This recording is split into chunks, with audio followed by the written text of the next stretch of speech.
Okay, so this is stop 4 of our tour.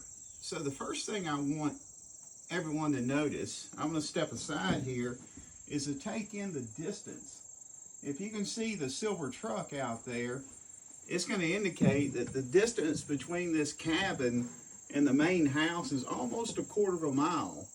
And just soak that in a second, because that is the distance between the main house and where the enslaved people resided.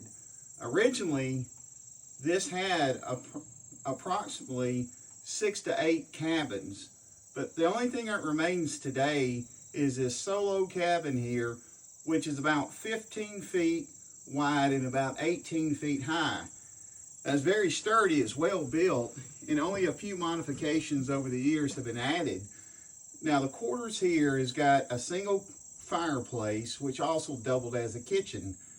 You know, holding up to 8, sometimes more people, was probably a single family, maybe more, of enslaved people. Now they work very close to where their farm was. So just as you can see, in the immediate fields, there's hay still being produced today, approximately about 200 years from when this cabin was originally built. Now we believe the cabin could have been built as early as the colonial days, when the Carter family first purchased the land, which could span back to the 1700s, but likely the cabin was built shortly in the early 1800s. Now when the Fitzhughs purchased it, Thomas Fitzhugh, after the Carters, they began cultivating in the height of the property, which spanned about 440 acres. And they had many crops that they cultivated here, mainly corn and wheat and tobacco. But then the property passed to Thomas's brother Giles, and he did something very interesting and unique. In 1853, he actually parceled the land out and freed the slaves who lived here. Now, it wasn't all great, because a lot of them stayed, but they then became an indentured kind of servants and entered into a sharecropping relationship with families who had the land after that. But still, it was a little bit better than enslavement, but it wasn't much better. However, after the Civil War, the crops had to diversify even a little different, so they went mainly to corn and dairy products for the acres, and again it was parceled out even further to different property owners.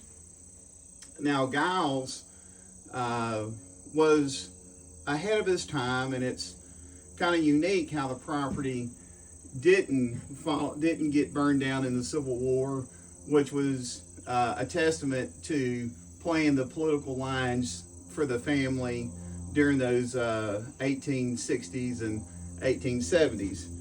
However, they did pretty good.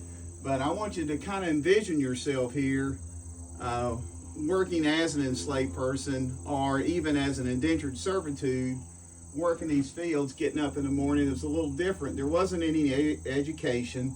There wasn't any school to go to. That was just labor. You get up in the morning, you go out, you work the cows. And imagine the evenings as we prepare to go to stop 5, where the stables are, just beyond those hay bales there in that first red building in stop 5. Imagine listening to, in the main cabin, a party or a gathering of the Fitzhughs, and listening to the laughter and smelling the food as you have your own small gathering at your fire here, telling oral history and stories from your family tradition as an enslaved person, and listening to that as you walk in the darkness to go do night check at the stables. A little different environment, puts it in perspective where your place in society was in the mid-1800s, as you listen to high society in the 1800s have a social gathering. So let's walk up to stop 5 and take a look at those stables.